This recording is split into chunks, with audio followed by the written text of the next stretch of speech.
And hello. Hi. I was getting really into the video that you created and looking at the guests and how animated they are. And I'm like, oh, we need to bring them back. They're fun to chat. We just have to get a rule that people have to wave their arms around so I can use them in the there was actually one clip, one video where everybody was going like this in the corner. I need to dig that out and put that. It's quite funny, actually. I wonder what you're pointing at.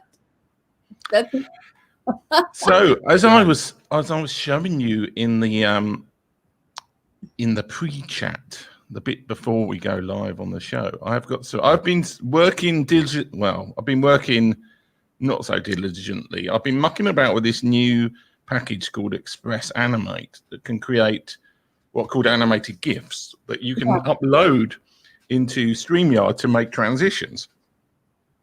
So I thought this week we would have some structure. So we have got 4 sections. We've got the quiz. We've got what are you up to this week? Hot recommendations and the serious bit. So I suppose it's your choice. Which one do you want to go for first?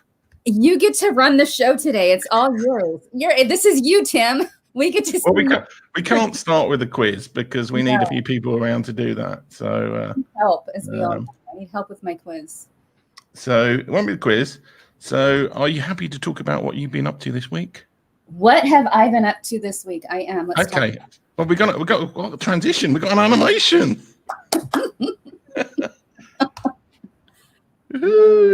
What are you up to this week? Tim, I'm going to ask you, what are you up to this week? I haven't been this busy for a while. I did this, it wasn't actually a live presentation, but for the Digital Women's Conference, which was yesterday.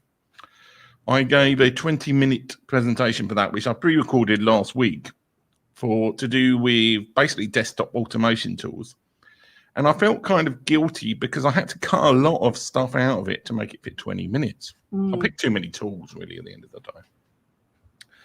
And also, I'm working on a new training website. Well, it's my first training website, which is live, but it has no courses in it. So it's not really live yet. And that is called smallbusiness.live. So I've got the smallbusiness.live domain name, but it's training.smallbusiness.live. And if I can share it. So that is what it currently looks like. And it's got exactly 0 courses. What will be the first course that you're going to teach? The first course is going to be about a tool called Trace Express, which is one of the tools I mentioned in the Digital Women presentation. Now I don't know, are you an iPhone or an Android person? I'm iPhone. Yeah. Well, I'm iPhone as well. And what iPhone has got, and I think there's the same on the Android, but I just don't know how to do it on the Android, is it's got a keyword expansion tool. So for years, I've had like various common hashtags and other things on my iPhone, and I put like hashtag IAC, for example, and it would change hashtag in the Orpid chat. Okay. And I was looking for an equivalent on like a PC desktop, and I did some Google searching, and this package called Trace Express came up. And that's what kind of led me to this whole rabbit hole of like these automation tools, because they've got another tool called Macro Recorder, which is very good as well. But Trace Express can do so much more than just the normal text expansion. You can type something in and it'll produce a menu of options you can choose from. So if you imagine like you've got a list of Twitter handles of people that you regularly use, you can type .iac and then it will give you a list to choose from. You can also do all sorts of fancy things like you can have a piece of text and you can then have like a text input box to say, fill in this gap, fill in this gap, fill in this gap. Okay. So for lots of digital entrepreneurs, it can actually save a lot of time. the funny thing is that, like, my initial reaction was like, oh, it's just another text expander tool. I've been using these for a while. But actually, the more you think about it, especially for social media and for writing, it's like character names in books. Mm-hmm. They're prime things for expansion tools. Mm-hmm. So it's like, rather than trying to type in your character name and getting it wrong half the time, mm-hmm. you can just program it into Phrase Express as like start or like Control F1 or something like that, mm-hmm. and then that will insert your character name in. But it can do all sorts of other stuff as well, which is pretty amazing. So that is what my first tool is going to be about. My first course is going to be about. And will you teach them as workshops, or will it be live? What are you thinking? Well, despite having small business live in the training, most of it's going to be recorded. Okay. There will be a live element, actually, because I think with tools like this, you almost need the use cases are more important than the actual, like, knowing how to do it. So just saying, like, oh, you can type this in and it will like expand it out is, yeah, that's so much use. But somebody actually saying, now, if you're using Instagram and you've got like a whole set of hashtags to use, you could put them into like Phrase Express like this. Mm-hmm. And that kind of stuff. I mean, when you start actually thinking about it's the actual mechanics of doing it that's more important than the actual like tool and how to use it. So I'm going to create a free course, which is the introductory, like this is how you do it, and then the supplementary paid courses will be like how to do it for social media, or how to do it for writing, how to do it for whatever. Wow. I will eventually get around to doing the self-publishing course, but I thought I'd try with some other courses first. Follow my own advice. You'll practice, you'll practice, and then I can't wait for the self-publishing one as well. I think that'll be brilliant. So anyway, I think I've waffled on and off about me. It's probably your turn to talk about what you've been up to this week. Excellent. I started my own business probably about a month ago now. I'm not very good with time frames, but I decided that I was going to indeed homeschool my son in the midst of this international epidemic. I decided I was going to actually homeschool him, which is something he also wants to do and has been begging to do. And so obviously that means I have to figure out how I'm going to work from home. It also gave me an opportunity to do something with my boys that we've dreamed of for a while, and that's start a business.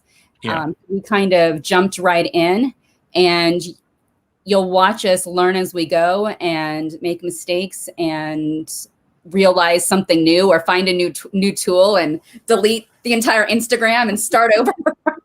I just did that last night. But what we started was something that's near and dear to our heart. We started a clothing line with positive messages that we believe are such good messages for the world to hear right now. But the second element is we wanted to have a business where we could give back. And the first way we want to give back is to people who have walked through a similar journey as us, and that's organizations that support domestic abuse survivors. So we started that.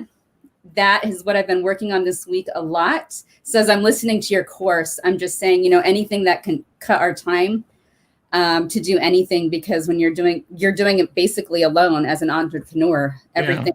You might have an assistant available to do. You don't at first. You're doing it all the little tidbits. So to be able to save time anywhere is phenomenal. So that's what we're working on. It is called Love Heroes Apparel on Instagram. Love Heroes Apparel on Instagram. That's where I would suggest that you go first to check it out.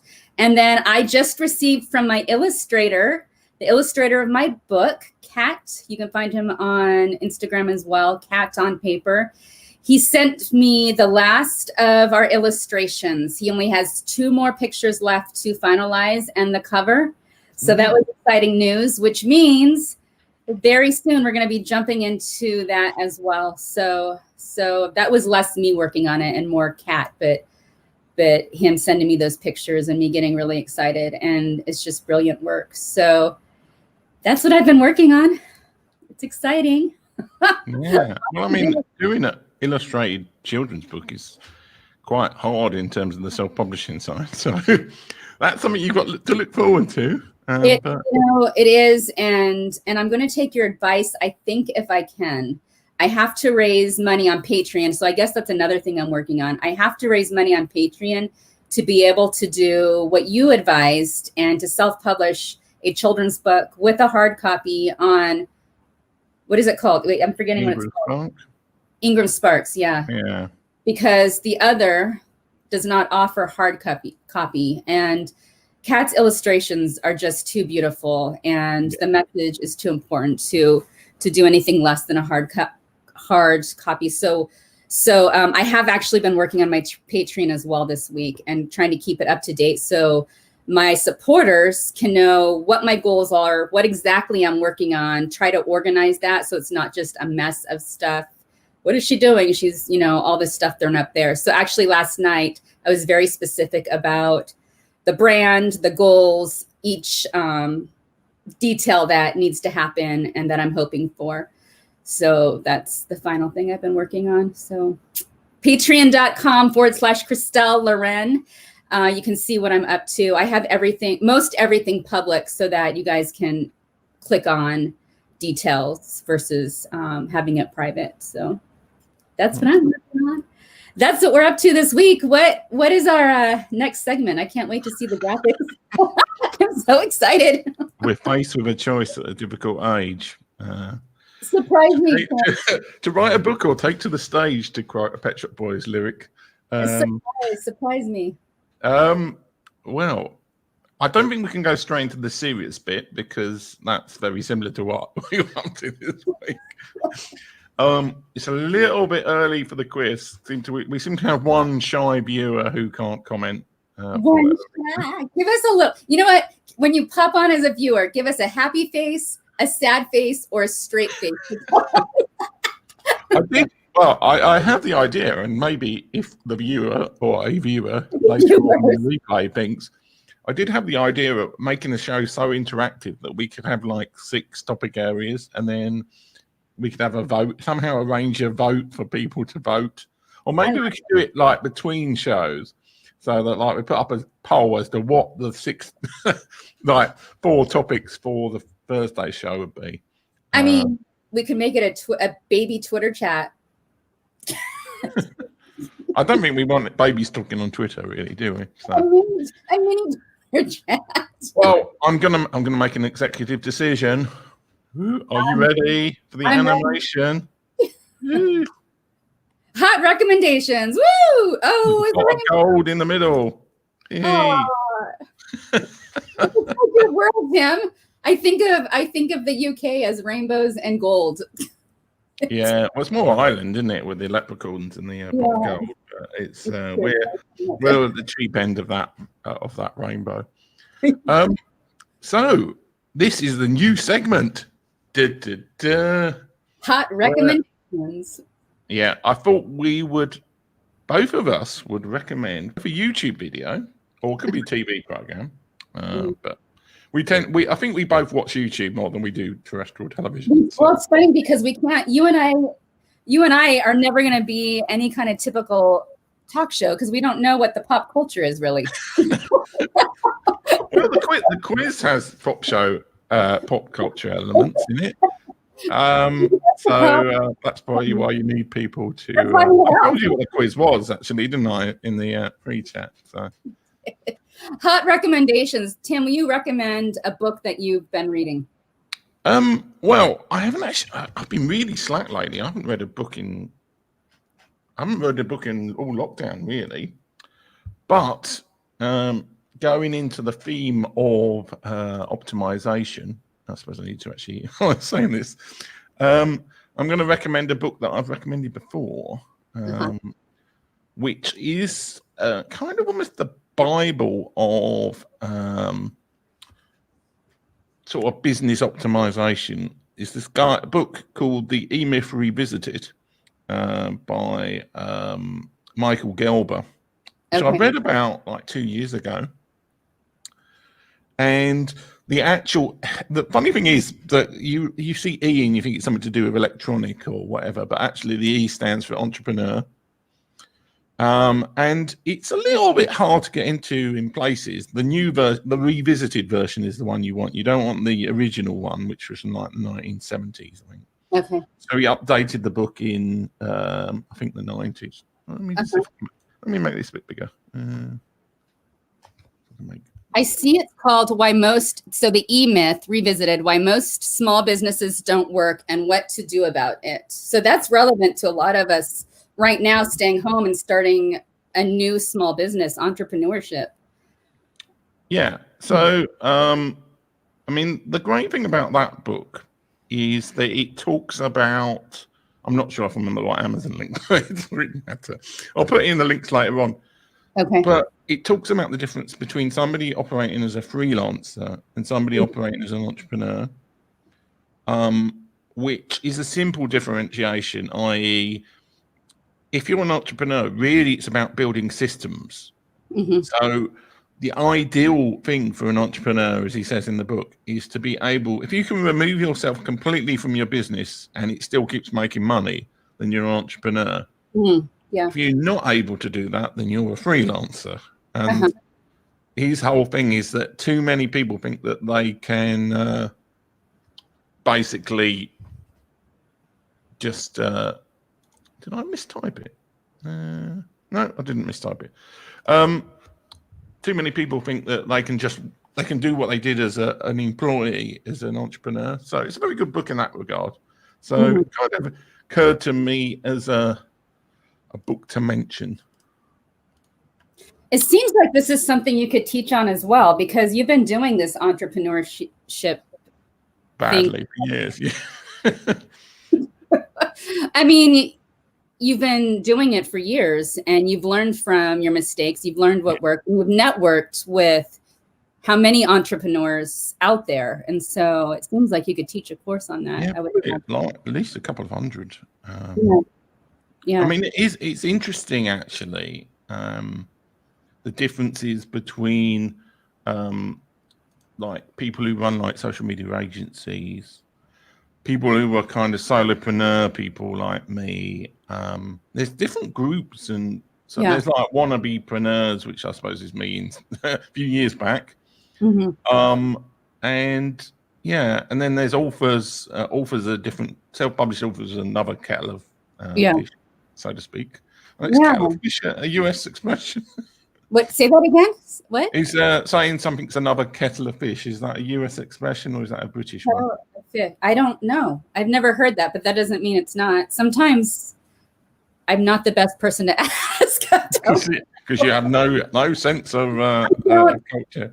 I make up my own words. I don't know. Anyway, so that was my book. What is your book? What is my book? I've actually been reading quite a bit.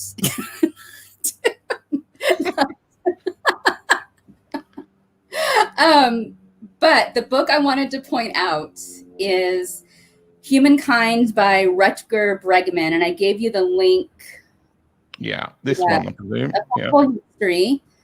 And I'll be super honest. Actually, I read it with.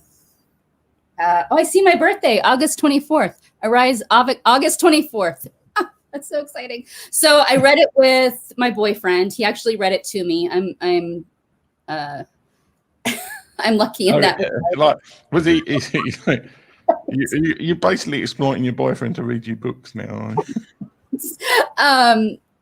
We both enjoy similar topics, and he happened to have the book, so he read it to me, and we were able to discuss really important topics that are within the book. It came out first in the UK. It went straight to the top of books being sold there. It came out in the US. I think it was 2 weeks later, went straight to the New York Times bestseller list. People like Andrew Yang had Rutger Bregman on his podcast. He's a brilliant mind that is giving out a new way of thinking, at least for here in America. And part of the premise is that humans are inherently kind to the core. And if we start believing each other, that is where our hope Where Our Hope Lies. And what he kind of did throughout the book is show scenarios and studies where initially we may have heard of the study and we heard it from a more negative point of view, and Rucker went in and did some further studies and showed that actually, look, kindness was at the core, and the story was told from the slant of the media that would get and so I was shocked at some of the stories that were told there. One of them was it New Orleans? I know James is on because I saw him share a watch party. So if he wants to jump in and comment, but I'm putting him on the spot because really this is something that he's very passionate about and he's written some reviews about. But there's a story about when New Orleans had the big storm. New Orleans? Katrina, yeah. Yeah. And there was a study about the unkindness that was happening and all the bad that was happening at that time. And here's the irony is those were stories apparently were told around the world. And I didn't really remember that because I remembered people going in and helping rebuild and I had forgotten the negative parts. So I think maybe media around the world grabbed hold of the negative bits. And maybe I was ignoring the negative bits. I don't quite remember, but that was one kind of story in the book. One example of where actually human kindness stood out. People rose to the occasion to help each other. And this isn't in the book, obviously, because it's brand new here. But another example would be us sitting here through an international crisis where the news shines a light on everything negative happening and our negative leaders and all the wars happening around the world. But there's the element of humans taking care of each other. And we saw that a lot more, I think, in the beginning where people were taking care of their neighbor, grocery shopping for them, offering to help the elderly who are living in their homes, bring meals. And I just hope that we can get back to that place of kindness right now. And that has to do with the book. Obviously, it's not in the book, but it's a reminder of what the book talks about. The book actually begins with Tim is. I was wondering what you were doing. I was commenting on because it's been we used to have loads of comments, and now everybody's going to show it. I think they just hate us. So I thought I'd test it out from my phone. That's funny. So the story actually. Here's the weird thing is I actually saw Rucker's article that was going, I think maybe it was in The Guardian, which isn't The Guardian UK? Yeah, it is. Yeah. Okay, so I saw. We got a comment. Yeah. Yay, thank you, Lisa. Yeah. So ironically, I saw an article by Rucker Bregman before I even knew about his book, Humankind, and it was about his take on the Lord of the Flies. So in Lord of the Flies, the boys end up going a bit loony in the midst of their struggle on an island. And Rucker actually went and found a true life version of Lord of the Flies. Did you ever read this article in The Guardian? No, I've read Lord of the Flies when I was a kid, but it's... So it's actually his original articles on his Twitter feed. He has it posted in the top. And so he found a real life Lord of the Flies stories where the kids left their school. What is it called when you live on site? Their boarding school. Yeah, they left their boarding school, wanted to get away, and ended up on this island and ended up taking care of each other. And years later, they kind of reunited and did some things together. But it's a whole story that was very intriguing. And eventually, James turned me on to the book Humankind. I highly recommend it. He's been doing so many podcasts, and I just would really love for my country in particular to look at the studies he's done. And it's funny from your description of this book that it dovetails onto my YouTube video suggestion, which is one I meant again isn't a recent one, but it's one that I think I mentioned to you on Tuesday in the after chat. Which let me go and switch screen. It's a little bit more share screen, and my video is by somebody. Oh, I'm going to skip trial. And yeah, it's a video called "Don't Panic" by Hans Rosling. Oh, Now, he was he's actually dead now in the best tradition.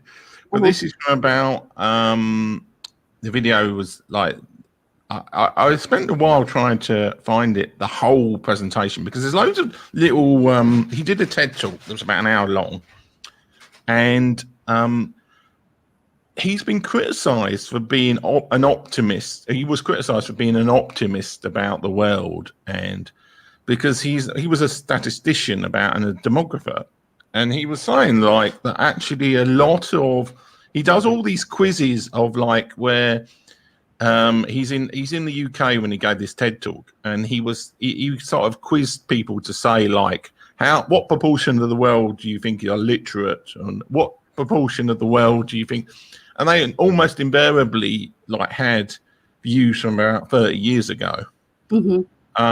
And this idea that we're like world population is massively out of control is not true.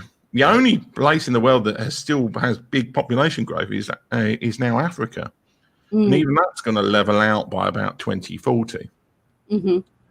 And he's also like the other interesting part of this talk this TED talk that he did. He talks about like extreme poverty and how many people have been removed from extreme poverty in the last 20 or 30 years. And then the big problem, he says, is that people remember what they were taught about like the developing world at school or like 20 or 30 years ago, and the media in the developed world is so fixated with what used to be the case.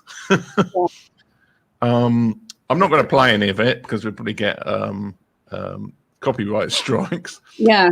If you get a chance, I think I actually saw, I think it was an iPlayer as well. I think it was on the BBC, but this actual, like the Gapminder Foundation is actually run by his son, because I was looking, why on earth, not the TED Foundation, but he's a Swedish guy, and it's actually a really interesting talk. So okay. Recker Bregman is actually Dutch, so it's really interesting, as we've been talking about, to get an outside perspective than what we're used to. Commonly here, we're used to hearing humans are inherently evil and bad, and to have that mind shift is actually very healthy, because when we start looking from the perspective of actually thinking the best in humanity and thinking the best of people, suddenly we start treating each other better, because we're not looking at each other as they're horrible, they're evil, we have to go help them or rescue them or whatever. And another concept to this is I think more in his other book actually, but people have the ability to help themselves. They don't need to be rescued. They have the ability in the mind to help themselves. Sometimes we might need help because things happen, but we are all smart enough and we know how we need the help, versus people telling us or thinking they know better than us, which can be very belittling.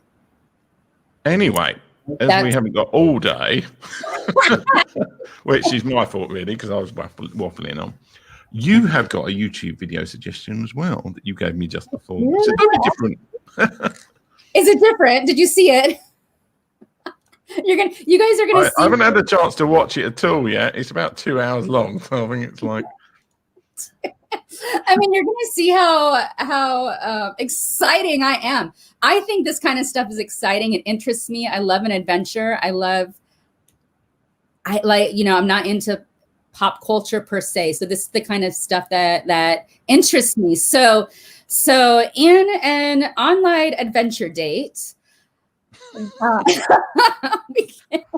So you and James have managed to have dates where you just watch activities and you imagine doing things. We pretend. I mean, this is what you have to do when you're dating someone overseas, 5,000 miles away. You can't actually do the adventures. You have to find other people doing the adventures for you, and you walk along and you listen. So for people listening to the show, I mean, it's Learning to Thrive 100 miles along the West Highland Way. Yeah.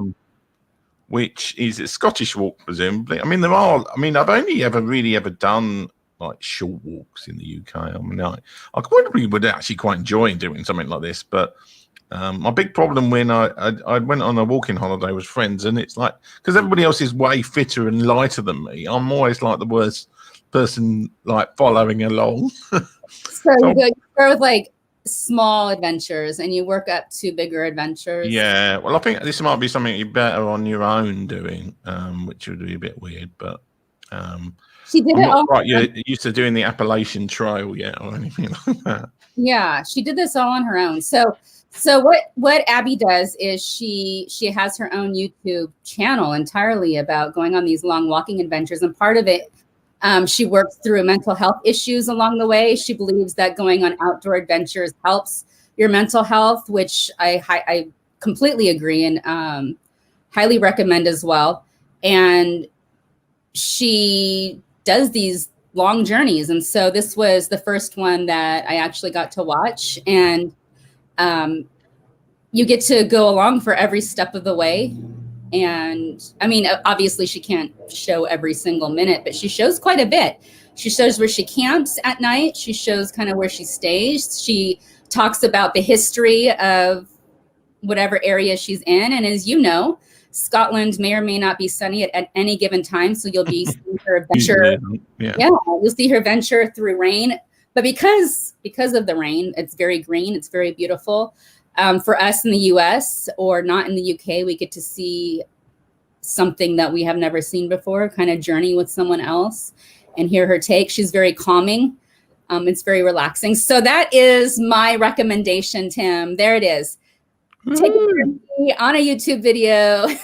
Go somewhere new. Tim, what's your hot recommendation? What are you watching on YouTube? Well, that was I've had my hot recommendation. It was Hans. Oh, I thought you were taking over my book. That was your hot recommendation.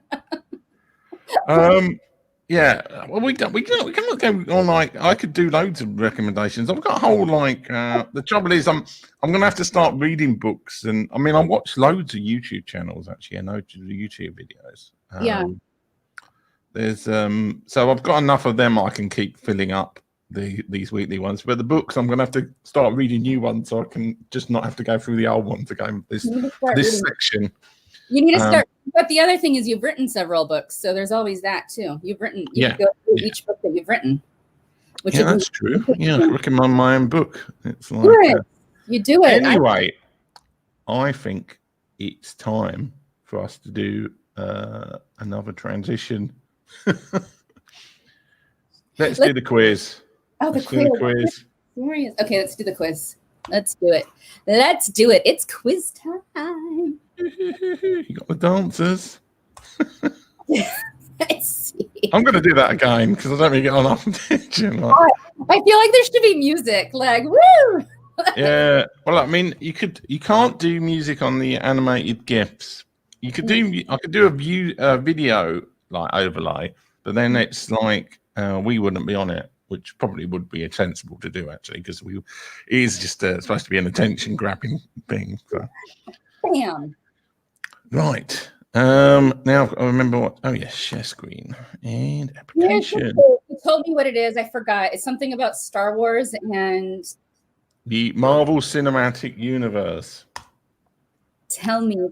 I need help, friends. I'm not putting out an SOS, but jump on and help me. Is it? Oh, to explain, this does look very similar to the one last week because it's easy for me to just change the variables in the spreadsheet. Yeah. But on the left-hand side are 10, and I've only done 10 this week because there were complaints about it like being 15 last week. These are 10 actors. I think actor you can use as a unisex term now, but actor or actress, if you want to be that way, who have they've all appeared in either one of the Marvel films, one of the Marvel superhero films, or one of the Star Wars films, or potentially some of them have been in both franchises. So what I need from you is for each name, have they been both in the superhero things and Star Wars, or just in Star Wars, or just in the Marvel universe? Marvel Cinematic Universe or Star Wars, which, by the way, have you been to Comic-Con? No. Okay. Is that on your list of things you want to do? Well, yeah, possibly. I mean, there's a UK Comic-Con I might start with if it ever happens again. I'm slightly put off by the idea that there'll be loads of people dressed up as Princess Leia there, but why? But then again, it's like, what's wrong with Princess Leia? Well, nothing really. It's just people dressing up as her. I mean, I'd probably rather go to a Doctor Who convention before. There's like a Gallifrey 1 Doctor Who convention I might go to before Comic-Con. But yeah. I asked because of the whole Marvel part that they usually have a very popular segment at Comic-Con. Oh yeah, they basically two browsers running. Oh. And I just launched Word on my PC, but thankfully you can't see it because of the great benefit. So anyway, okay, you managed to filibuster your way through it, hoping that some people would come on and help you. No one's helping me. Okay, Marvel or Star Wars or both. Hayden Christensen, I believe he's only Star Wars. I mean, do you have you watched any of the Marvel films? All of them, but doesn't mean I remember. Well, that's good. Well, okay, I take that back. It may not have been all of them. I take that back. But I watched many with my boys.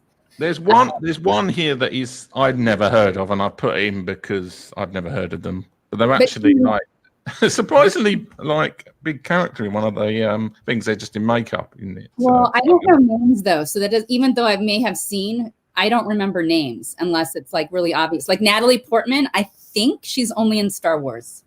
I don't remember seeing her in any Marvel. Okay. So you know the way it works. You give me all of your best guesses, and then we go and see the count. And I get extreme anxiety in the process. Yeah. Yeah, that's the way it works. Because that gives enough time for people to start watching it and start telling you you're an idiot or whatever. And better than you just getting it right along straight away. No, I didn't put out an SOS today. So it's all on me. Okay, so those are the names I know. Elizabeth Olsen. I wish I had a picture. I don't know names with faces. Can you pull up her picture, please? Can you do? Can you pull up her picture on Wikipedia? So I can see what she looks like. Elizabeth Olsen. I'm going with Marvel.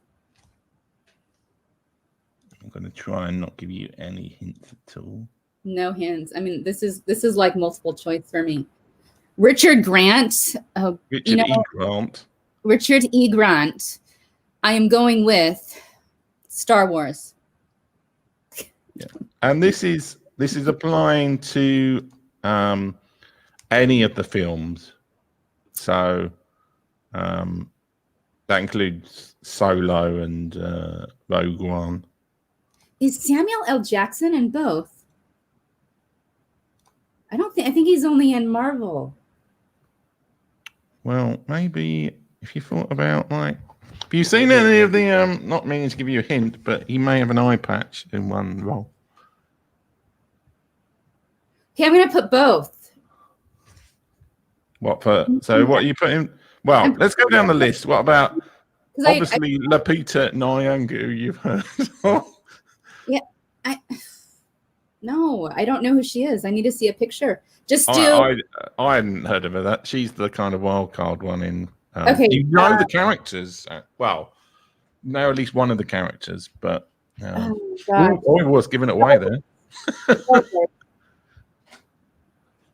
I was giving you a massive clue there. That's kind of. What did you say? Oh, well, don't worry about it. If you have to ask. I wasn't listening. Yeah. I gave you a massive clue that gave you the answer, but well, can you give it to me again? No. Wow. No. I said Star Wars then. I'm going with Star Wars. All right, that's Star Wars. Mm-hmm. Karen Gillan. Marvel. Samuel L. Jackson. You know, I kind of want to say both, but we'll say both then. Let's just say both. Let's just say both, but I know him from Marvel. Chris Evans, Marvel. Paul Bettany.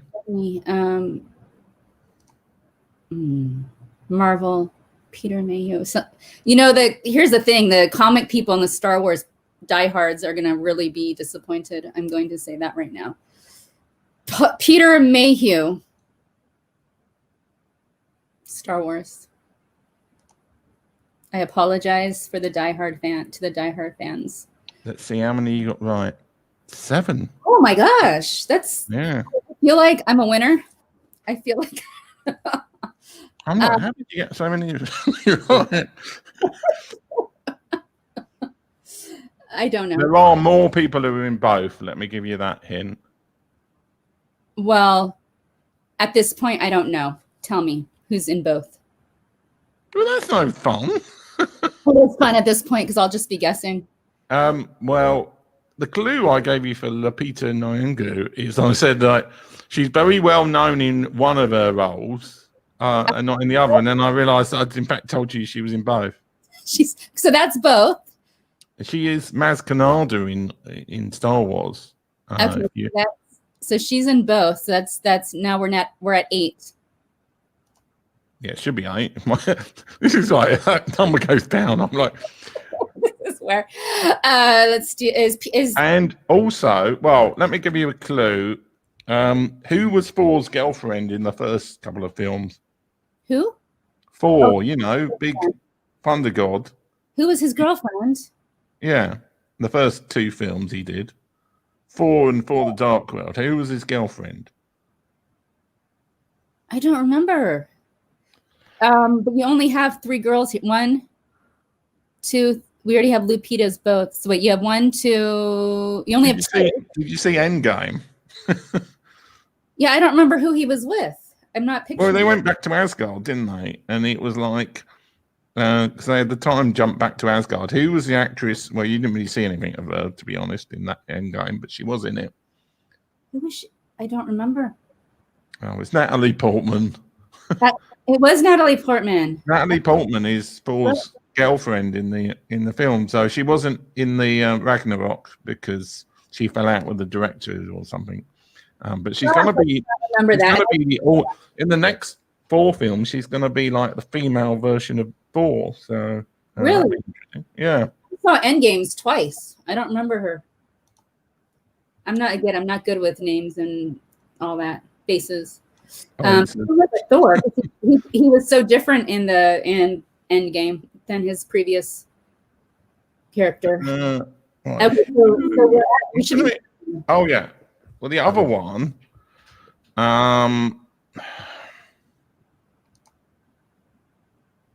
Yeah. Well, you wouldn't get it anyway unless you've. Have you ever seen Solo, the Han Solo prequel film? I did. Well, there is somebody who you put here as in the Marvel Cinematic Universe who was the bad guy in that film, or one of the bad guys. Okay, you need to tell me who it is because I don't remember names or faces, but I did see it. I saw it with my son. Was it last year? Well, Paul Bettany is Dryden Voss in Solo, but he's also Vision in the Cinematic Universe. Oh, he's both. Okay. Yeah. Interesting. There we go. Both. So going through the other people, Elizabeth Olsen is Scarlet Witch in the Cinematic Universe. She's what? She was Scarlet Witch is the character she plays. She's the one who ends up saying the Thanos in Endgame says, "I don't know who you are." She says, "You will." Yes. I remember that. Yes. Yeah. Hayden Christensen is obviously Anakin Skywalker. Has he done? He's done nothing. He was so traumatized from doing this. It's like him and the guy. Also, the actor who did play Jar Jar Binks, who isn't on this list, also got so traumatized from all the abuse from playing in the prequels that he never really acted. He was I thought he did okay, but he wasn't he didn't get great. He was quite wooden, Anakin was. But Natalie Portman was both Padme, who was Anakin's love interest in the prequel films, and she's Jane Foster, who is Thor's girlfriend in the first two films. I will say, again, I don't follow actors too closely, but I am a big fan of Natalie Portman. I think she's brilliant actress. So yeah, Richard E. Grant is the famous British actor, and he was in the Rise of Skywalker as the kind of evil general person on the Sith fleet thing, which was a bit of it was a good role, but it was like way too late in that trilogy to make care about him as a character. Yeah. Lupita Nyong'o is in both, and she is Maz Kanata, who is the let me see if I can oh God.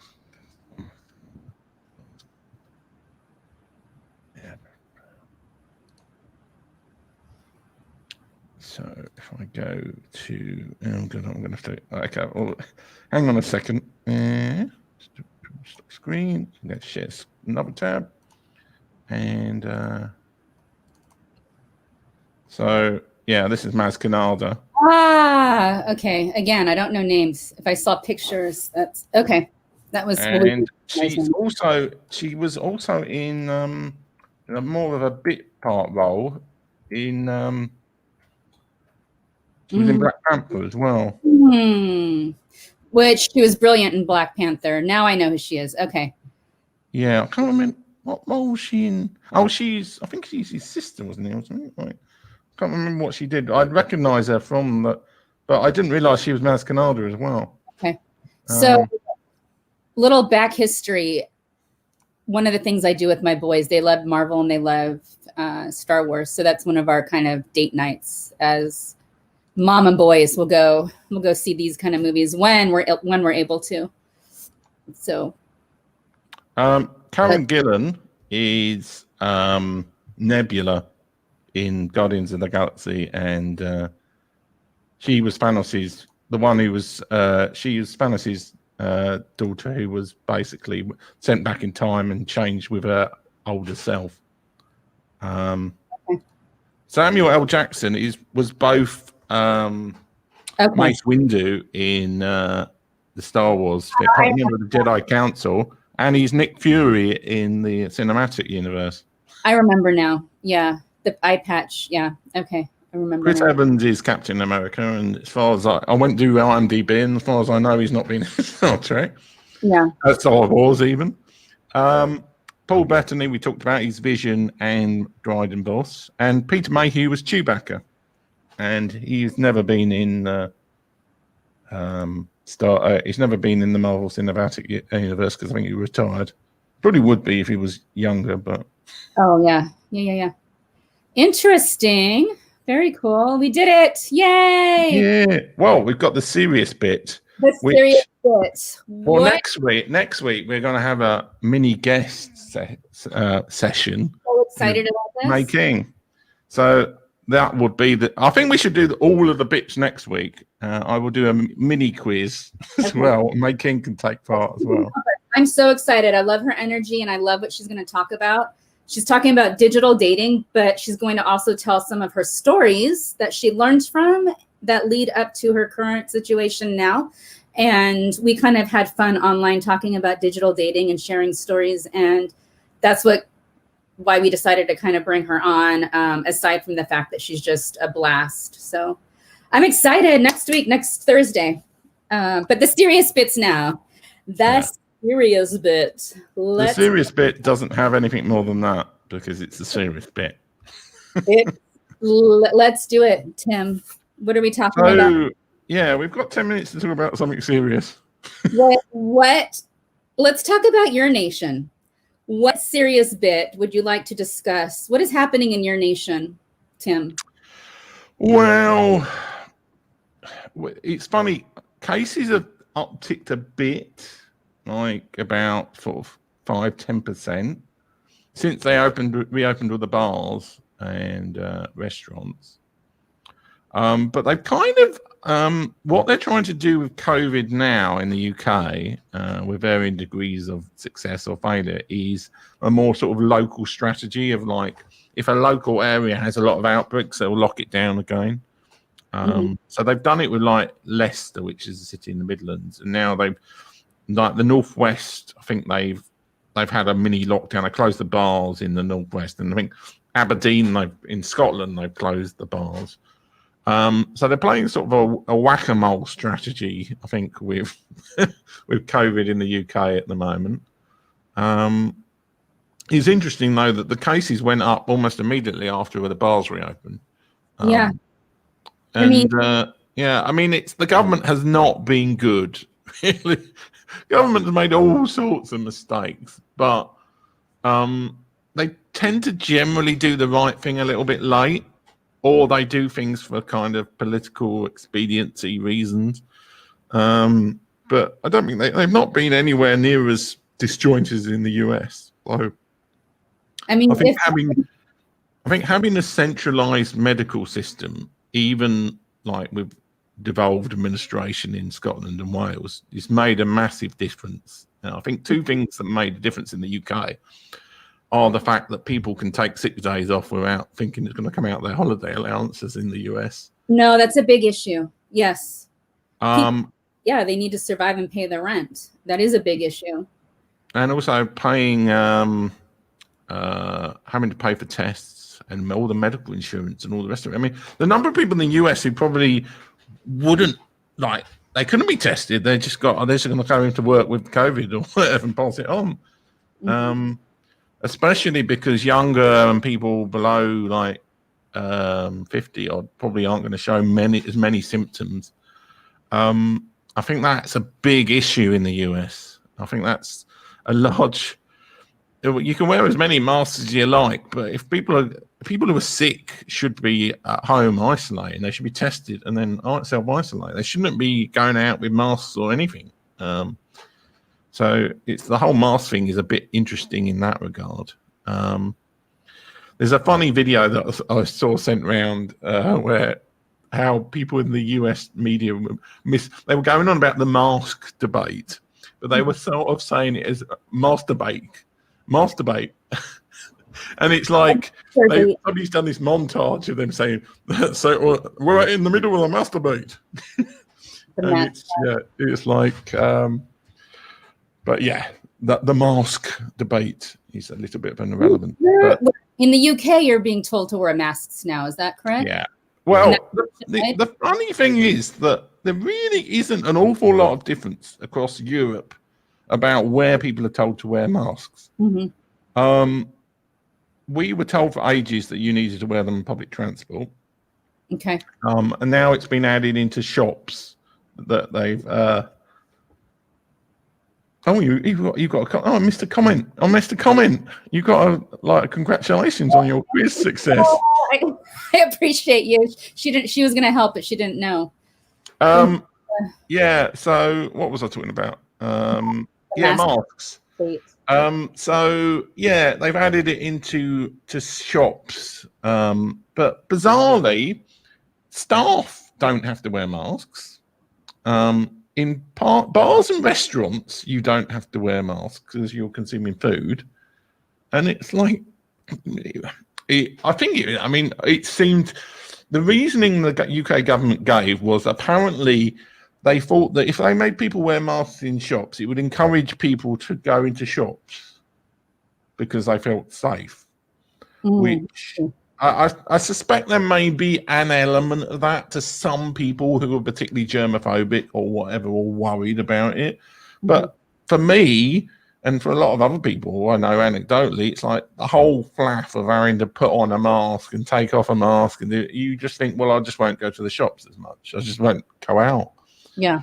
So that justification was terrible, but it's like, yeah, at the end of the day, I mean, to be fair, I got used to wearing a mask.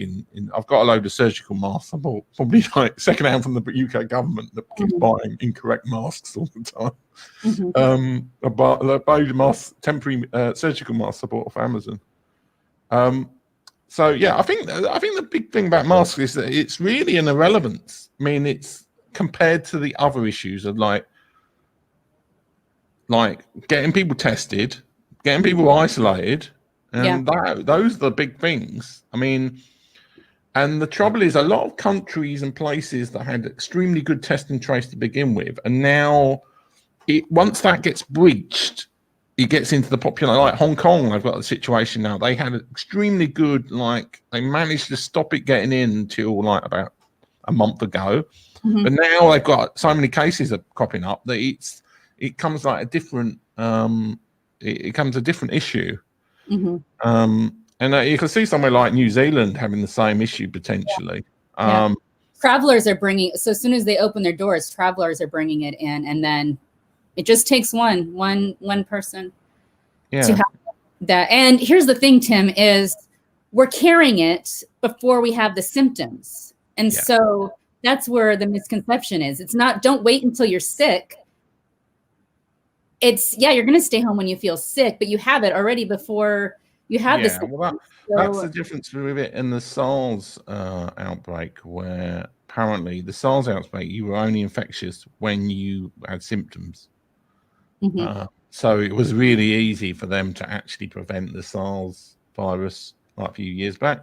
But with COVID, you're infectious as soon as you catch, well, probably a day or so after you catch it, even though you haven't started to show symptoms. Part of taking care of each other is being willing to, as a nation, stay home for a time period. And of course, there's a lot of elements to that. But if my nation could stay home for 6 weeks, if our government, who is willing to pay trillions of dollars into our military, fly jets over the skies to celebrate whatever we're celebrating, if they could pour some of that money into letting our people stay home for 6 weeks, taking care of our rent, that's not saying that we're lazy. It's saying we're going to take care of our people. Then we could get over this a lot faster, but we refuse to do that. And so people have to work because they have to pay their rent. They have to pay their medical bills. But the reality is, if we could stay home, take care of our neighbor, because there's people, all we're doing by staying home for 6 weeks is saying, you know what, I might survive this, but someone that I carry it to won't. I carry this. I mean, someone could come into my house and carry it to my mom, who's a quadriplegic, and she's going to die. She won't be able to recover from this. And so 6 weeks, can we stay home for 6 weeks? It's not taking a lot. It's not taking away our freedom. It's saying, I'm going to allow other people to be free in the long run because they're not going to be stuck in the hospital. They're not going to be sick. And this is called loving our neighbor and taking care of each other and being kind to each other. I'm a little bit passionate about this because I'm tired of terms being used like freedom as if we're having this great freedom taken away and we're being so oppressed simply because our nation needs to stay home in order to actually take care of each other. That's what it comes down to. 6 weeks, stay home, that's all. But I mean, the problem with that is that, and the problem with lockdown in most countries is that you need, as the economy is at the moment, you need a certain number of people to keep doing their jobs and keep doing the stuff. Yes, that is true. We need that. I mean, I was saying to somebody who then started going on about, I said this in a private sort of a drinks discussion I had with some people, that we're in a weird position where we're well enough informed that we know there is this virus going around, because as people have pointed out, like old doctors and things, in the 1960s and 70s, we just wouldn't have known. They would have just thought there's a load more flu cases this year. But because we've got all this sequencing and we've got all the alerts and we've got everything, we know there is a pandemic happening. But we're not advanced. If we were like 30 years in the future and we had like autonomous robots, now this is going to sound a bit sci-fi, but if you could have a robot that you could send out to do your shopping for you and to do all these tasks, and we had like robots that could run the power stations and do all the stuff and could like basically squirt themselves with disinfectant all the time, then you could have a genuine lockdown where everybody in a country could like just let the robots run the economy while we all just let the virus die out. You could have a severe lockdown which would get rid of the virus more or less. But because we've got so many people who need to do jobs to keep the power running, to keep the thing doing, deliver stuff, to do things. I mean, and food maintenance, and we're just not. We're in that spot where we know there's a virus. We're not like ignorant like we were in the last century, where we didn't even know there was a. Yeah. Like, we wouldn't know we were in the pandemic until it was over. Yeah. And we know enough, but we're not at the stage as a society where we can technologically like overcome this with lockdowns for the long.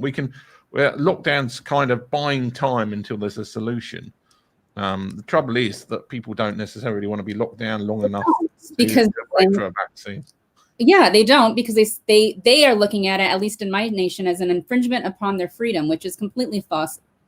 But the truth is, it does save lives. It's giving us time to find a vaccine or whatever is going to help us along. And the fact of the matter is, people are dying. And we're overlooking that. We're overlooking that. I think the New York Times published several times now actual stories of people who have died, and the misconception that it's only the elderly. The elderly matter just as much as anyone else. So that matters. I don't care who's dying. It all matters. People are dying. Meaning to sound like the counterpoint. Governments have to deal with these calculations all the time. It's like there are endless people who die of like road accidents and various other things that, like, if we banned people from using automotive transport, we could save like huge numbers, like a couple of 100,000 lives a year. But we don't, because of now you could argue that there's a responsibility thing there. The great thing that's interesting about COVID is that obviously the people taking the risks, they're not the people who are going to see the cost. Well, from a society point of view, because of the whole generational thing. So yeah, you're right. It's interesting because it's putting strains on society in as much as young people are having their freedoms and things basically suppressed to save older people, and that is a harder thing than like it's like you're taking the risk and it's your life that could be. I mean, there are young people who die of COVID, but majority of people are people with comorbidities or older people. So yeah, it's an interesting balance. Yeah, I don't mean you can say you can, like, if it was kind of it to save one life. I don't mean you can be that absolutist about it. Really, I think there has to be a balance in a way.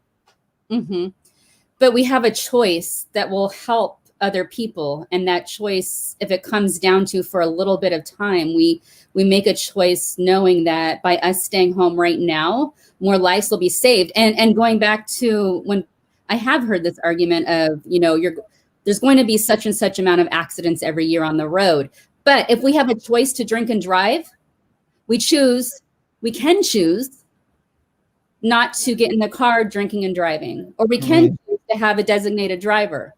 And so that's kind of the relatable thing. We can't avoid car accidents altogether. We can avoid drinking and driving and the accidents that come as a result of that.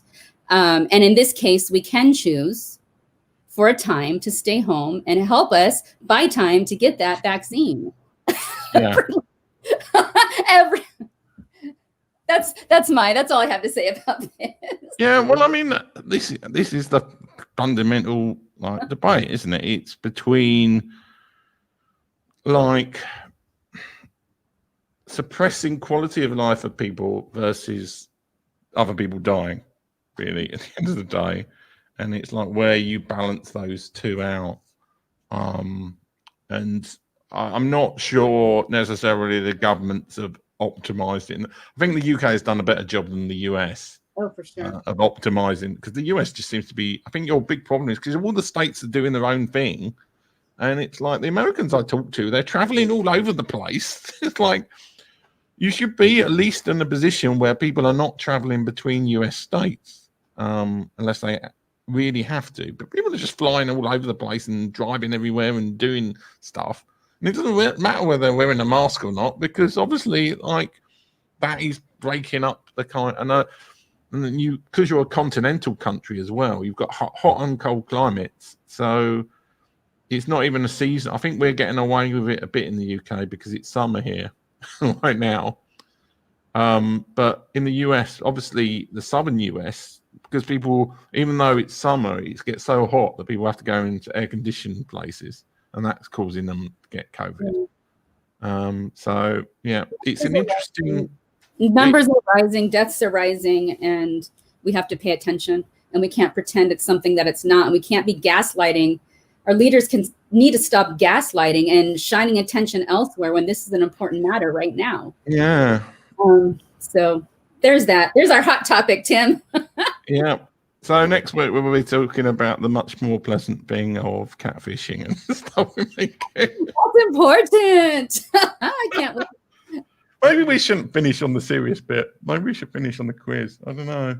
It's like these are important topics. These are important topics to bring awareness and raise.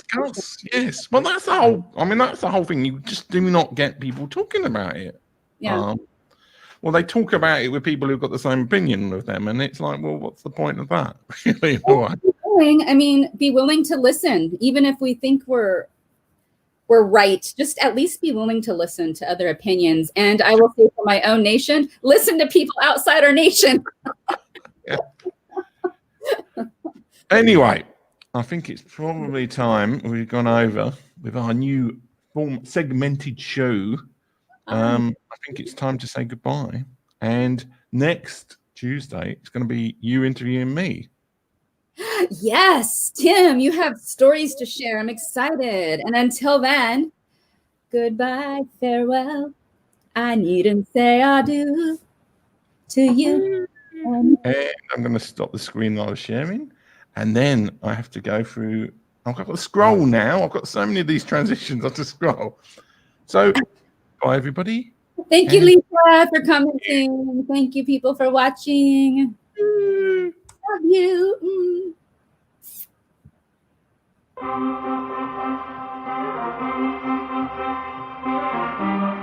This is terrifying for me.